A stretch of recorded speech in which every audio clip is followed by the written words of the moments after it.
Hello, Guardians. Today is March 31st, 2023. My name's Danfinity, and welcome to Destiny Digest.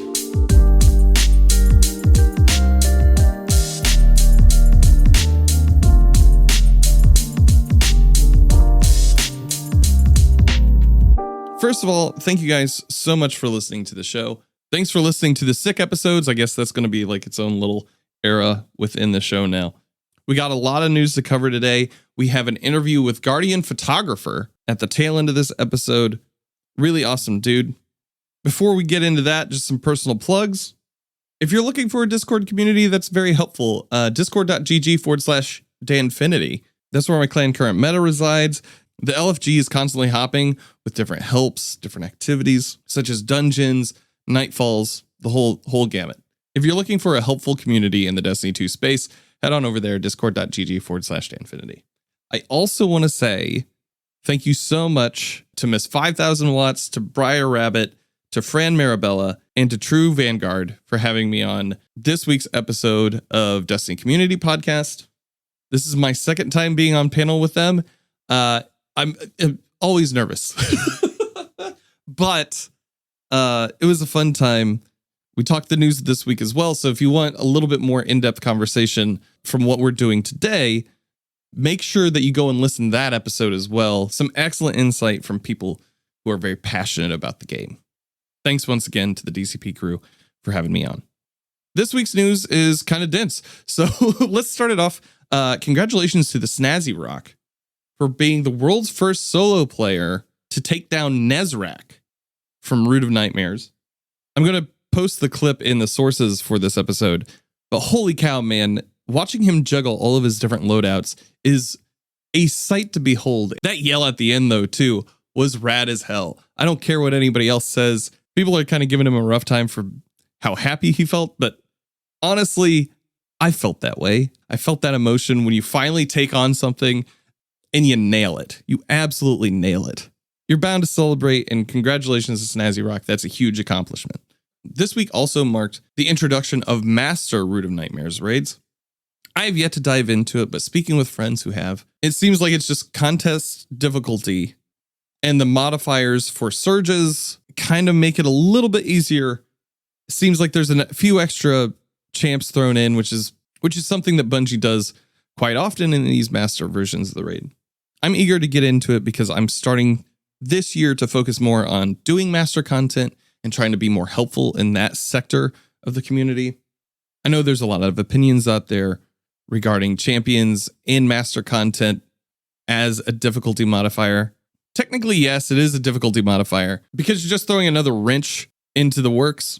But I do feel like now that we have more abilities and more combat options to take out champions, it does diminish their threat a little bit and really just turns them into more of a speed bump in the process of master raiding.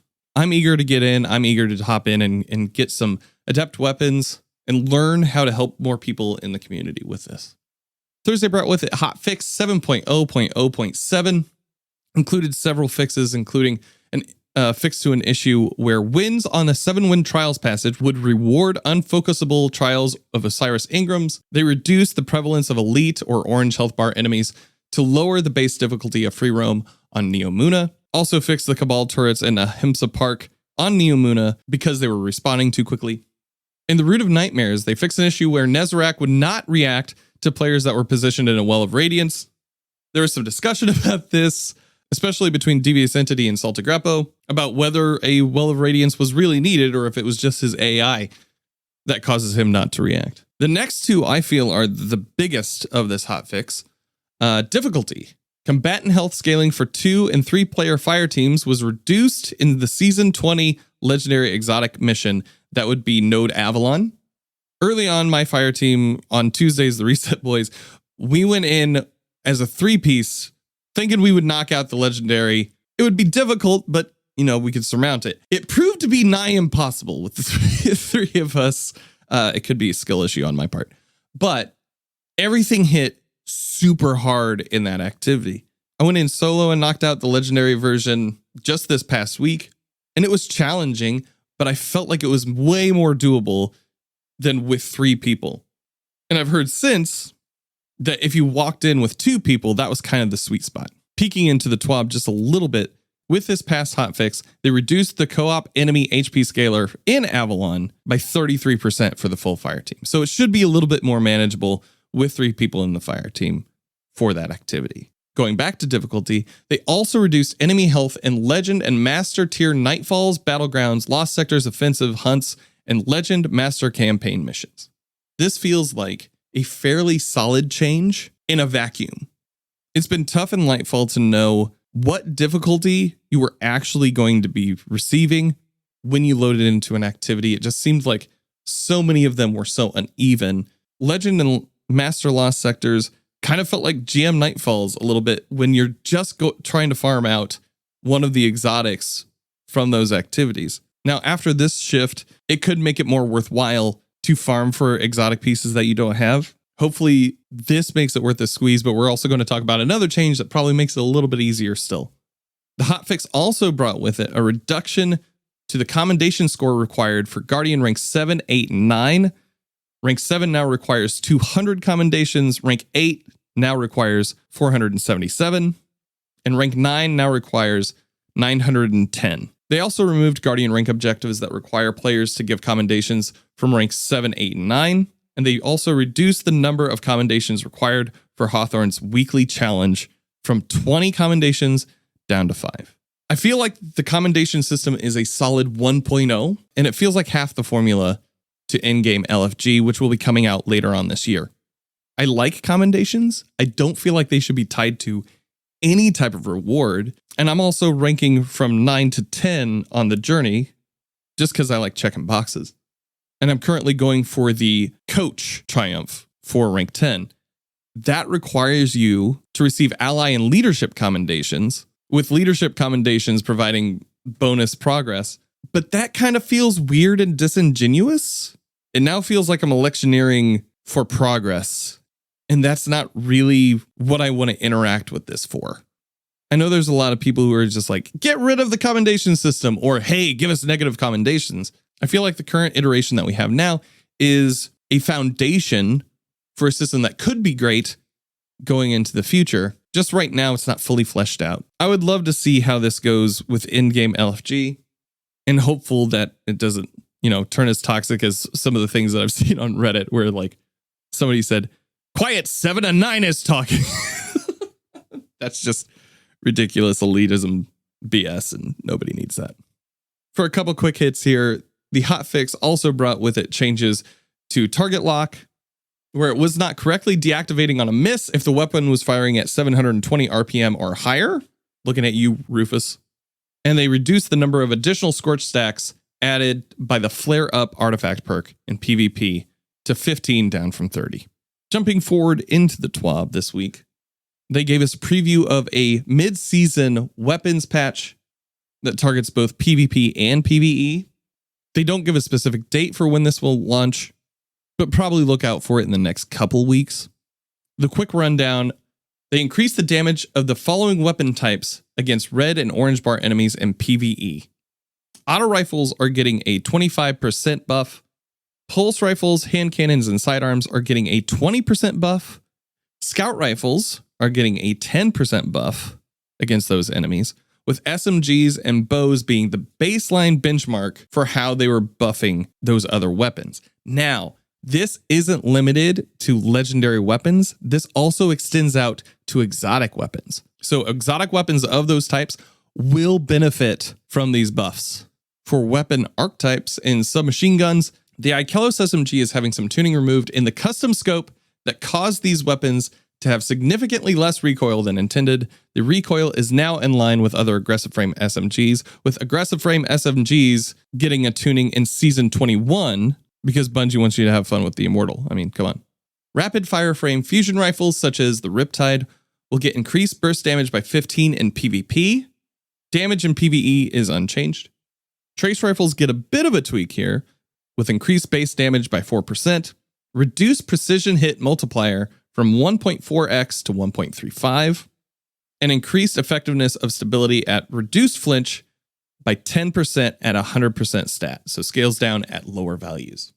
Sniper rifles such as the rapid fire frames like the Ikelos sniper, will get reduced recoil by 50% and increased total ammunition, so magazine and reserves, by 30%. Going back quickly to the hotfix here, these changes tied in with the reduced enemy health in Legend and Master Nightfalls, Battlegrounds, Lost Sectors, Offensives, Hunts, and Legend and Master campaign missions will make you feel more powerful in those activities. Exotic weapon, the final warning can no longer mark targets through Titan barricades. Teraba reduced the amount of Ravenous Beast energy generated by taking damage from 3% to 1%, and they reduced the zoom from 16 to 15. Revision 0 will get an adjustment to 4th times a charm that will now reset when entering Hunter's Trace. This will prevent the issue of firing a single shot while it's Hunter's Trace and being forcibly returned to pulse rifle mode when FTTC activates. They increased PvE damage of Hunter's Trace rounds by 25% and increased PvE damage to the Hake heavy burst rounds by 75%. But really, is it better than Arbalest? We got a peek into the future a little bit. At Season 21 launch, a sweeping rework of weapon hipfire reticles will happen to better display useful information to players, such as accuracy, aim assist, charge state, exotic perk state, etc. The aforementioned aggressive frame SMG nerf. We will also see a 10% PvE buff to sniper rifle damage, and buffs and adjustments to more than a dozen exotic weapons, including Graviton Lance and Salvation's Grip.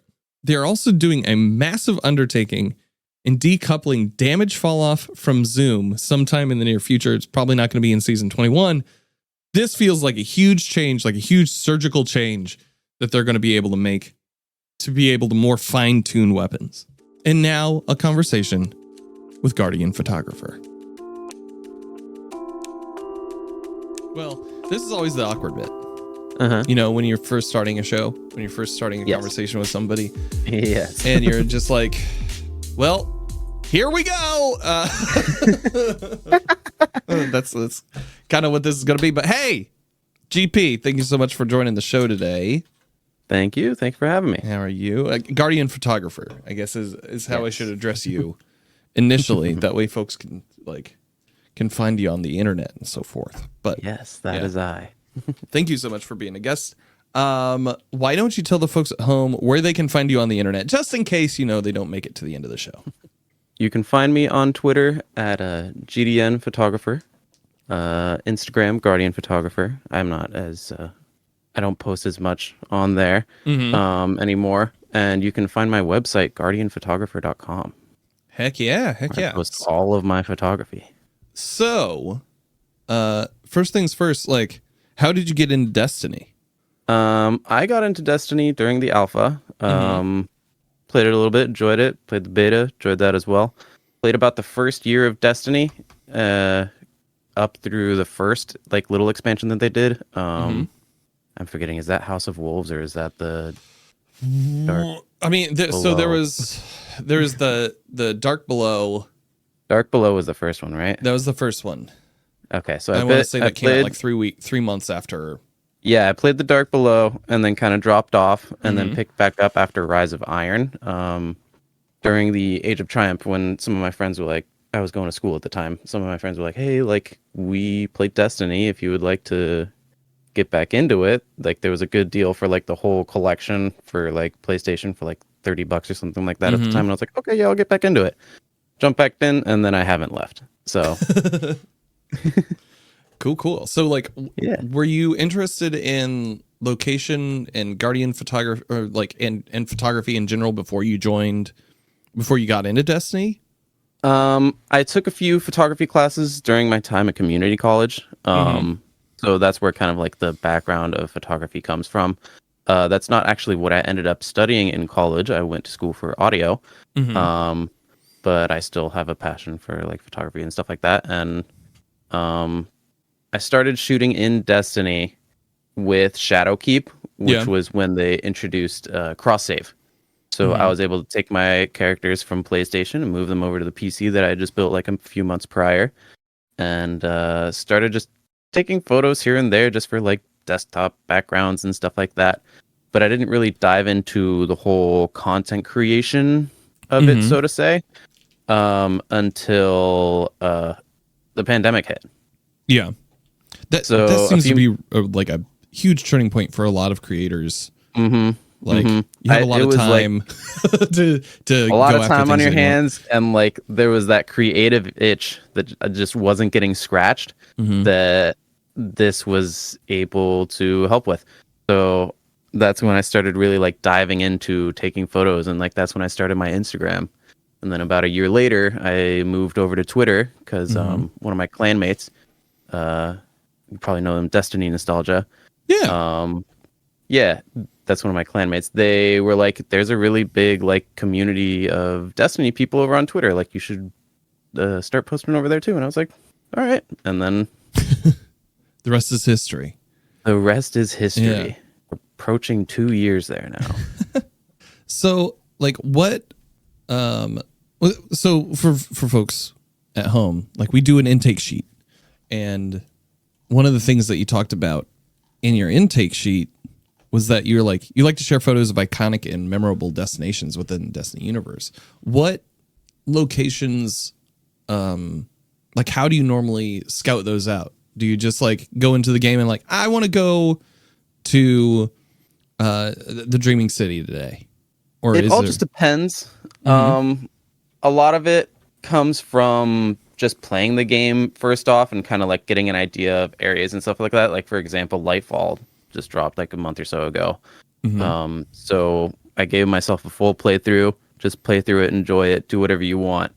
And then like along the way, kind of collect ideas of areas that you want to shoot, like along the story path and stuff like that.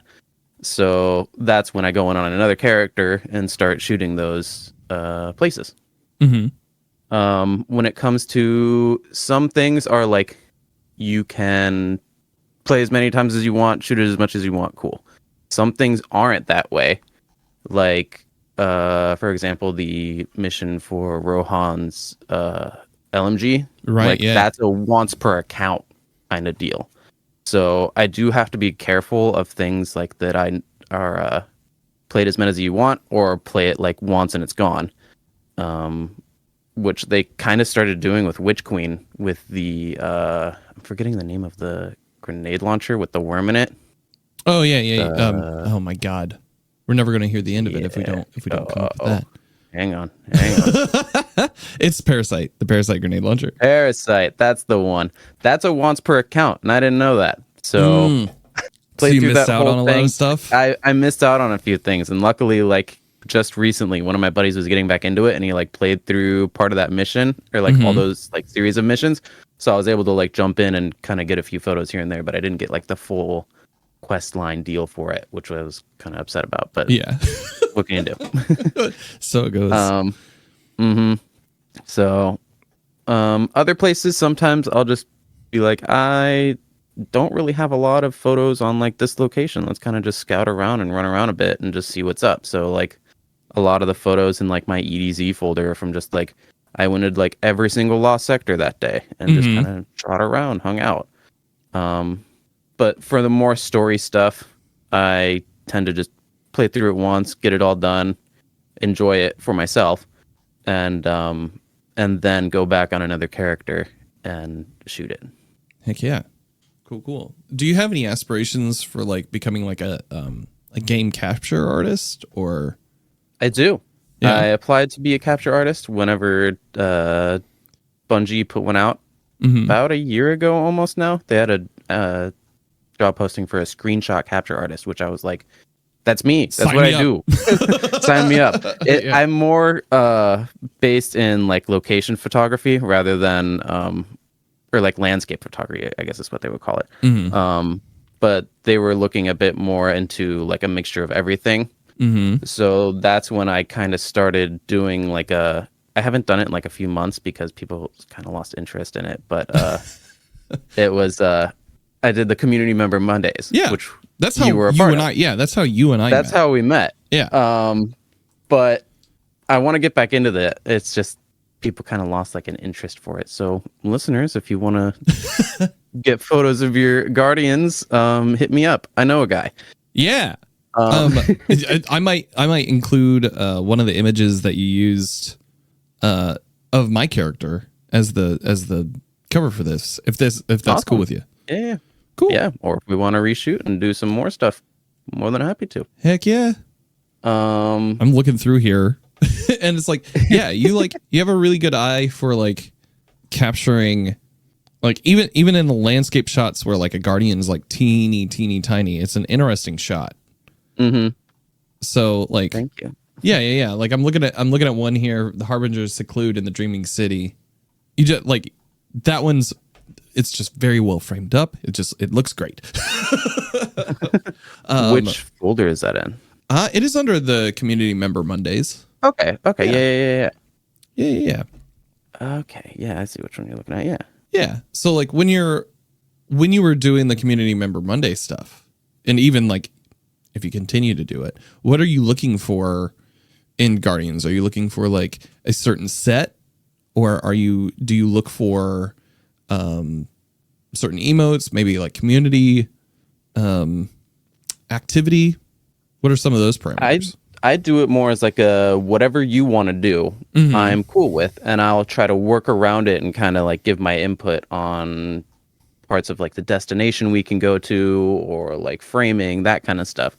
So I give people the idea of just like, what armor set do you want to do? Where do you want to do it? Like what 3 shots are you thinking? And then just roll from there. So some people do things where they're just all within like one little section of a location, and then other people do things where they're on 3 separate things completely. It's totally up to them. Is there like a current? I know back in the day there used to be like a glitch where you could like change your weapons real quick and your gun goes invisible.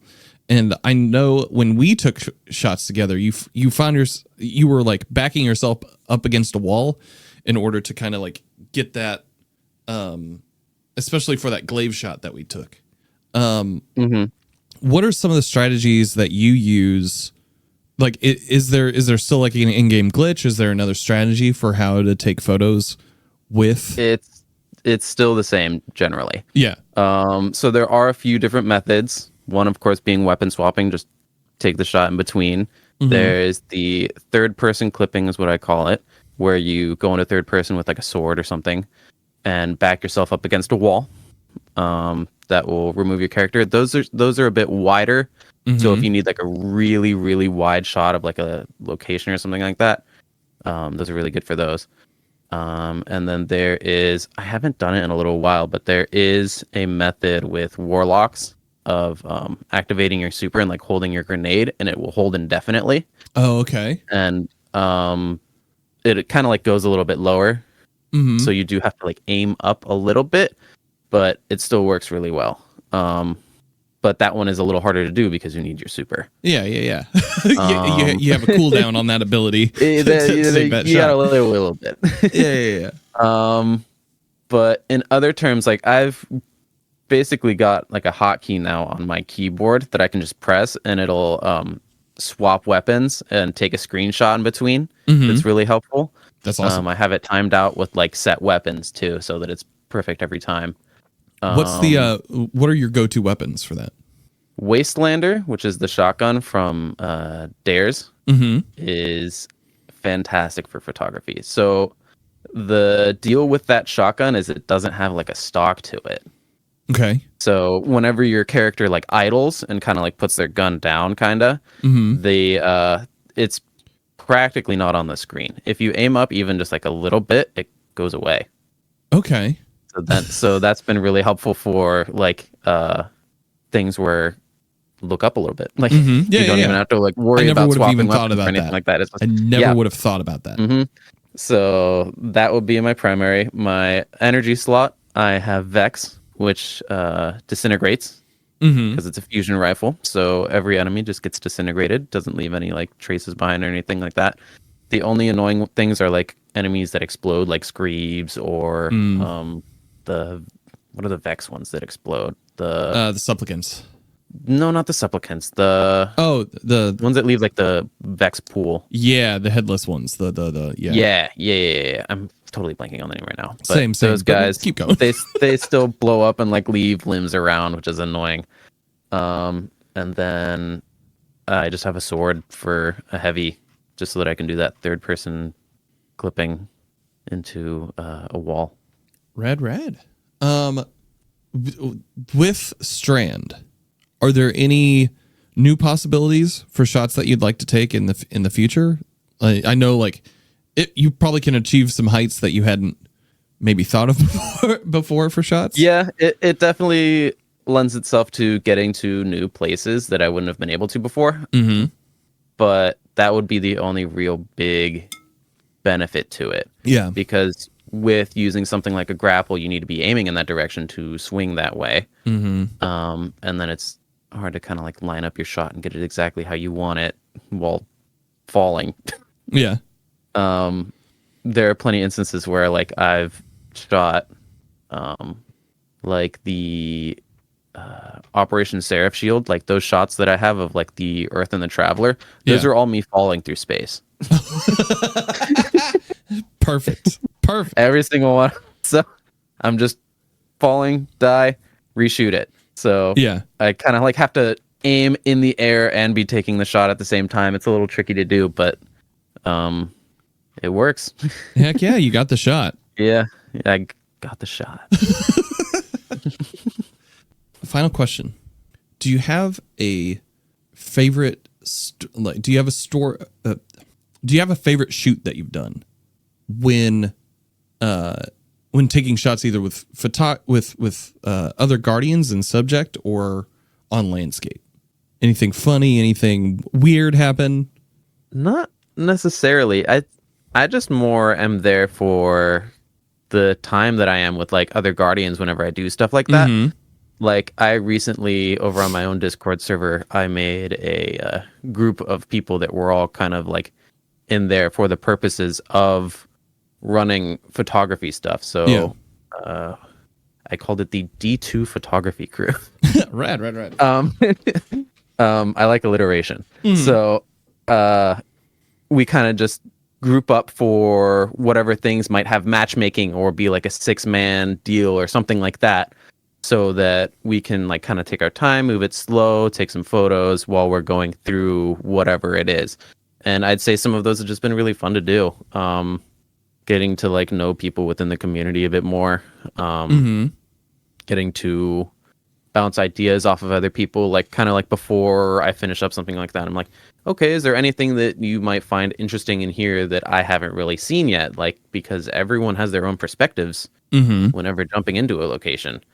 And there's definitely been like suggestions of like places I can go and things I can do to get a better shot of an area. And I'm like, that's awesome. Like, it's great to see the Destiny universe from another person's like point of view.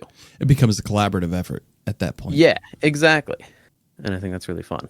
And then the same thing with like the Community Member Monday things, where I'm in there for like an hour or so with another person, getting their what they like from a location and like what armor sets they like with their favorite shaders or emotes, or trying to get like an action shot or something like that, like what they enjoy from the game. Well, dude, Guardian Photographer GP, my buddy in ranking up. Tell the folks where they can find you. My buddy, Uppy's buddy. Uppy's buddy. Tell the fine folks at home where they can find you on the internet, good sir. You can find me on Twitter at GDN Photographer, on Instagram at Guardian Photographer, and you can find my website, guardianphotographer.com.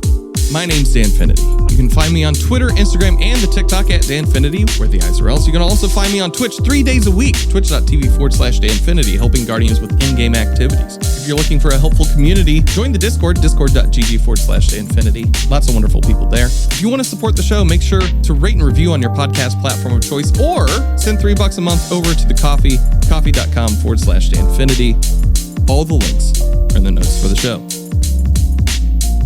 Thank you so much for listening, and I hope you find what you're grinding for.